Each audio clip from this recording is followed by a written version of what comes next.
Hey everyone, it's Hannah, the PBC Expo Midwife.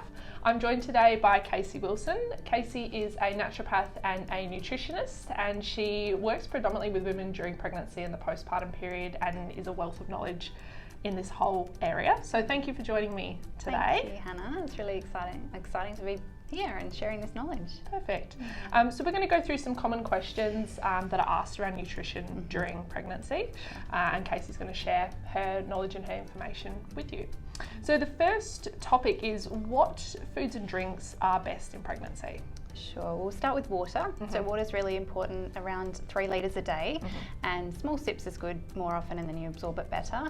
And also looking at filtered water. So filtered because we don't want the chlorine, we don't want the fluoride. They compete with iodine, which is a really important pregnancy mineral, plays a role in baby's IQ and as the mum, and the baby's thyroid health as well. So it's a component of thyroid hormone. So we want to be absorbing as much as we can with iodine, and getting rid of the fluoride and chlorine will help. In terms of foods, we want to understand that our nutritional demands will go up during pregnancy. So for things like folate, choline, glycine, B12, fat-soluble vitamins A, D, E and K, and zinc. So when I'm talking about certain foods for pregnancy, it's because they contain these nutrients, and iron as well, of course. So the first one would be eggs. Eggs is a nutrition powerhouse in terms of choline. Choline is a really important nutrient for babies' central nervous system, brain health and their cognitive function. And it's not in a lot of foods, so we can get it quite well in eggs. But also eggs are a protein source. We know protein requirements go up during pregnancy. There's a little bit of iodine, there's some DHA, which is the omega-3 for brain development for Bubba, and also for their eye development as well. And when we're looking at eggs, we want to get them from chooks that have been scratching around in the grass and out in the sunshine, because they're generally healthier eggs and they are brighter in the yolk, and that means there's more there's more vitamin A, which is the retinol, which is the preformed vitamin A, which is the one that we need during pregnancy. So eggs, big tick. Also organic liver. Now, liver that's been well cooked, of course, and also frozen as well is a good option to do that too. So it's not something we hear a lot about, but liver is, and that can be beef or chicken liver, it's a really important source of iron. Now we know during pregnancy, the further along you are, the higher the iron requirements will be, because we produce more volume of blood, from 2.5 up to 3.7 litres more during pregnancy. So we need iron to help the formation of the blood. It also helps to give us energy, it takes oxygen to the cells, and we want to prevent deficiencies because of preterm births and low birth weight babies as well. So getting iron through foods, it can be done through liver. Also there's fat-soluble vitamins in liver, including vitamin K2, which plays a role in the development of the skeletal system for Bubba. So B12, zinc, these nutrients are all within liver as well. Now you don't need a lot, 20 to 80 grams per week is a huge amount with liver, because it's so nutrient dense. So that's certainly one I'd have on the list. Green leafy veggies, of course, for their folate consumption, or their folate content, sorry. Folate is also in eggs as well. So folate plays a role in cell DNA replication and production, so we do need that for pregnancy, but also in the early weeks it's helping to prevent neural tube defects, so the birth defects of the affecting the brain and the spinal cord. So you want good folate levels as well, and that is also within green leafy veggies. Green leafies also contain fibre for our gut health. There's also antioxidants that are important for just general health, and there's vitamin K1 along with other B vitamins. Now K1 is a different type to K2. K1's more for helping blood clotting, so particularly need that pre-birth. And you can enhance the absorption of K1 by having some fats with the green leafies. So it could be drizzling on some olive oil over a salad, or cooking the green leafies in some coconut oil or butter or ghee, and that enhances the K1 absorption. So green leafies as well. Also slow cooked meats on the bone. So that could be a roast, or it could be slow cooked chicken, it could be their drumsticks, the wings, it could be ossobuco or beef ribs. Now that process of slow cooking the meat on the bone draws out minerals from the bones, also gut healthy nutrients and those for the skin like collagen and gelatin, fat soluble vitamins in there, there's protein of course, and also glycine. So do you know what glycine is? Not really. It's an amino acid that's really important for pregnancy because of its role in preventing or high blood pressure, so it can help to normalise blood pressure and normalise blood sugars as well. Now the thing is with glycine, if you're vegan or vegetarian, you do need a supplement because it is only in animal sources, so something you can get through the slow cooked meats on the bone. Now also small fish, they play a role in delivering some DHA, which is really important for baby's brain. There's some iodine in there as well, which iodine's also in eggs. I forgot to mention that. And also zinc and selenium, which are other nutrients that play an important role in detoxing and antioxidant health as well. So small fish because you want to avoid the higher risk of mercury in bigger fish. So that, along with full fat fermented dairy, which is a source of K2, which, as I said before, in liver, K2 is there to help with the skeletal development of bubba. Obviously there's calcium there as well, it's a source of protein, a little bit of iodine as well. So with the fermented dairy, the best sources are like yogurt, aged cheeses, and if you can go organic as well, and also kefir. And if the animal where it's come from is being grass fed, then it's higher in K2, which is more nutritious. So just a little tip there. It's all really good information. I think not only have you talked about the nutrients, but also how to get them into our diet and what foods to eat. And I think that's really important to have the practical side of how we can incorporate this into our everyday diet. Quality over quantity, as exactly. I said. yeah, and quality is so important. And you mentioned that sometimes just small amounts of things can give us the nutrients that we need in pregnancy. That's right. So how do the nutrient requirements change during each trimester? Okay, so the iodine and the folate that I mentioned are really important in the first stages of pregnancy. So the iodine can help, as I said, it's a component of thyroid hormone. So the first half of pregnancy, the baby will rely on your thyroid hormone for their function. And then the second half, the iodine goes to them and they produce their own. So the whole pregnancy, you need good iodine status, but right from the word go. And so if you've got the chance, preconception care is important to build up iodine status. Also folate in those first weeks helps to prevent the neural tube defects. So that's right at the start. Throughout pregnancy, your protein requirements are going to be increased from before pregnancy, but at the start of pregnancy you're looking at around 85 grams of protein per day, and in the third trimester or after 31 weeks it's around 100 grams. And that's because the baby's growing so much it requires more of that protein.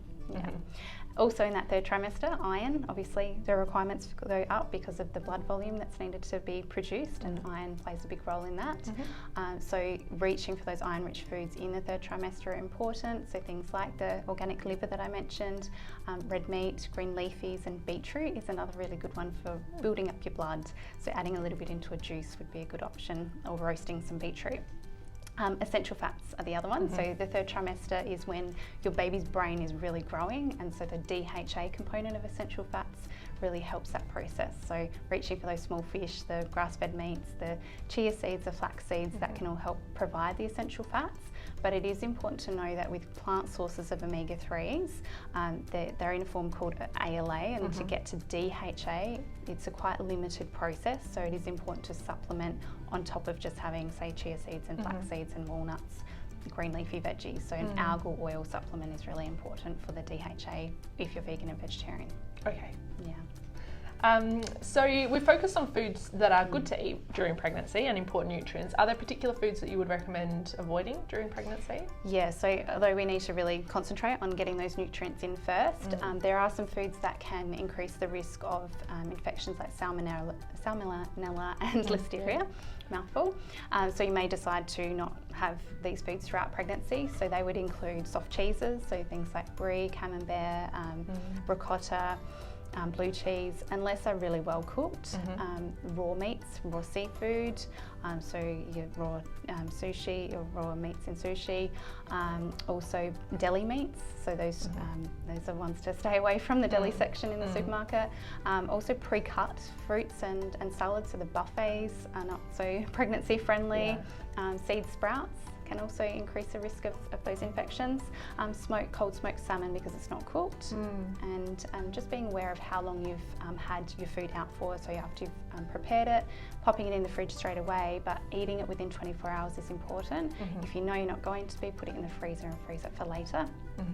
There's also a risk with salmonella and with soft or raw eggs, soft cooked or raw eggs. So as I mentioned, eggs are very nutritious, but it may come down to the way that you prepare them, and also the quality, as I mentioned, is important too. So I would not recommend to cut out eggs because of the choline content, but just being aware of how you're preparing them. I think that's really important. It can seem overwhelming sometimes at the start of pregnancy with all the foods that we now potentially need to avoid, but a lot of it comes down to how it's prepared and how it's cooked. Yeah, I think for new mums. That's right. The other one is ice cream, soft serve ice cream, and not that I'm recommending that anyway, but what that's in, so things like thick shakes as well, so that's another one. If we want to reduce mercury, as I mentioned before, going for smaller fish over bigger fish, so ones to cut out are like shark, catfish, king mackerel, and even limiting your consumption of tuna to reduce the exposure to mercury. We want to reduce inflammation in the gut, so taking out foods that you know that you react to. Also in general, sugar, like refined sugar, wheat products and industrial seed oils can increase that inflammation in the body. So industrial seed oils are things like canola oil, vegetable oil, cottonseed oil, soybean oil. They don't serve us nutritionally in any way, and they are inflammation forming in the body. So keeping them aside and focusing on your good fats. Also the risk of gestational diabetes, we want to reduce a few certain foods for that. The risk goes up with consuming too much high fructose corn syrup, so that's found in soft drinks, and also just fructose in general, having too much of it through lots of fruit juices. That's one to limit throughout pregnancy, because we know that when the blood sugar goes up, then that can increase the risk of congenital heart defects. So that's an important one. That's just one thing. We want to keep the blood sugar stable over the day, and that's why protein is important, glycine is important through the diet. But we also want to reduce refined carbohydrates in general, so not so much of the pasta and white bread and a lot of those products, because that can increase your glucose content, and trans fats as well. So I mentioned industrial seed oils, so they are those poor quality oils, but trans fats can actually be a good fat in the first place, and it's just a process they put through, they put hydrogen ions through them, and it's heated to really extreme temperatures, and that can create something like margarine or the process of deep frying. So these are things to limit as well. So bakery food items, deep fried foods, and a lot of packaged foods have the trans fats in them to extend their shelf life. Also being aware of your caffeine consumption, because we know caffeine can increase the risk of miscarriage, so we want to be well under 200 milligrams a day, if possible under 100 milligrams. And so being aware of things like an espresso 50 ml is around 145 milligrams of caffeine, a teaspoon of instant coffee is around 80 milligrams, a black tea is 50 milligrams, a green tea is between 30 to 50 milligrams. So that can add up over the day, and then there's things like chocolate as well. So, and we mentioned before, energy drinks, not something I recommend, but they are also a big source of caffeine.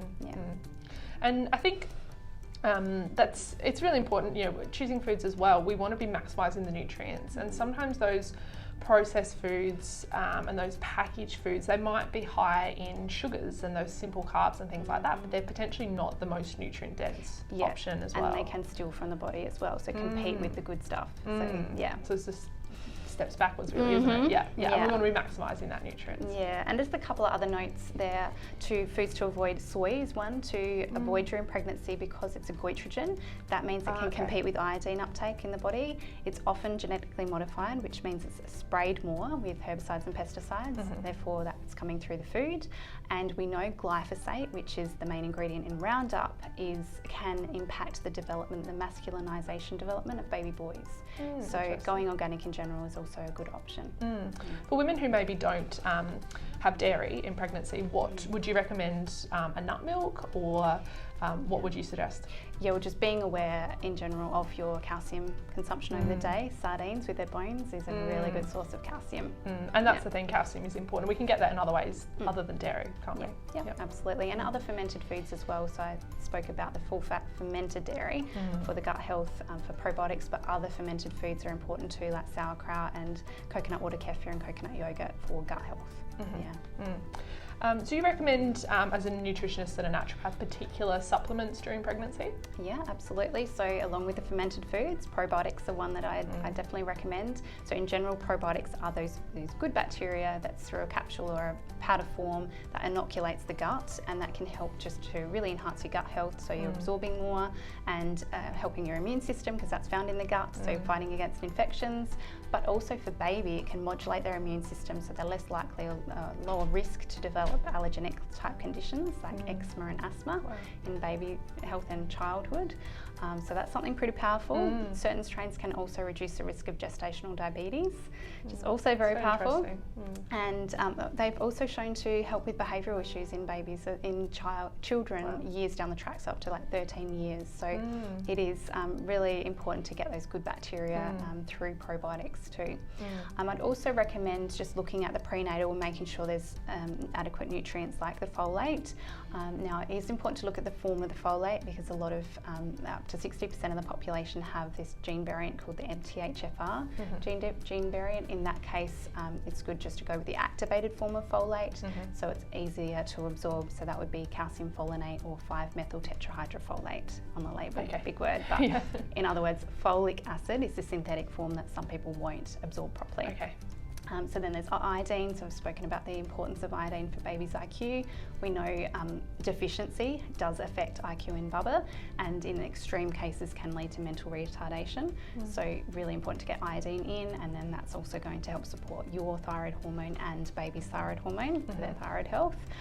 We also want vitamin D. So that may be needing to be on top of a prenatal, because vitamin D is often deficient, and we need to be testing that throughout pregnancy to know where you're at and know how much you need to get in. Over on my website, glowingmama.com, MMA, there's a download for knowing how much vitamin D you need according to your test results. And so optimising that throughout pregnancy will optimise baby's vitamin D, and that can help with their brain development, their central nervous system development, and also helping with learning and behaviour in years to come. So it is really important, for both mum and for baby. Zinc plays a huge role in lots of different enzyme activity throughout the body. So just for fetal development, a couple of examples for cell division and protein synthesis, it's really important, and then immune regulation. So definitely have the zinc there. And iron we've talked about. So iron, making sure you're getting testing for iron, because once again, you don't really know where you're at and you don't know how much more you need. Focusing on the foods first, but a lot of the cases in third trimester, especially iron supplementation is needed. And there are different forms of iron too. If one's upsetting your gut, you can go for a different form. So iron biglycinate generally is an easier form on the gut. So you need that because the blood volume is increasing, and we want to reduce the risk of deficiency in bubba, because that can lead to preterm baby and preterm delivery, and low birth weight baby. And iron also plays a role in their brain health development and their psychomotor development too. So iron is hugely important. B6 levels do decrease during pregnancy, so making sure that's on your prenatal can help with morning sickness and helps with energy and just sort of going through the motions of hormone changes throughout pregnancy. B6 supports that. Also B12 helps with the replication and production of the DNA, and also the function of red blood cells. And if you're deficient in B12, your baby will be deficient too, so it's another one to get tested and know where you're at. Choline we've talked about, really important. Each day during pregnancy you need around 415 milligrams like minimum of choline. To put that into perspective, around half a cup of Brussels sprouts or broccoli is 30 milligrams. That's the highest plant source, and then eggs are around 115 milligrams. So you can see how you could easily become deficient in choline. So supplementation is important. And chromium is a really important mineral for blood sugar regulation, and particularly if you've got high blood sugars, gestational diabetes, it's one that you may need a little bit extra of. And glycine, as I mentioned at the start, if you're vegan or vegetarian and not getting that through the animal sources, so the slow cooked meats on the bone, then that would be something to supplement with as well to help blood sugar and blood pressure throughout pregnancy. It's all really interesting. I think we often hear about iron and maybe vitamin D and the folate and things like that, but all those other nutrients are so important as well for pregnancy and a growing baby. Absolutely. Really, really important to get that adequate nutrition in at this stage of life. Perfect. Well, thank you for joining me today and sharing your knowledge with me. It's been lovely. Thanks for having me. You're welcome. Thank you.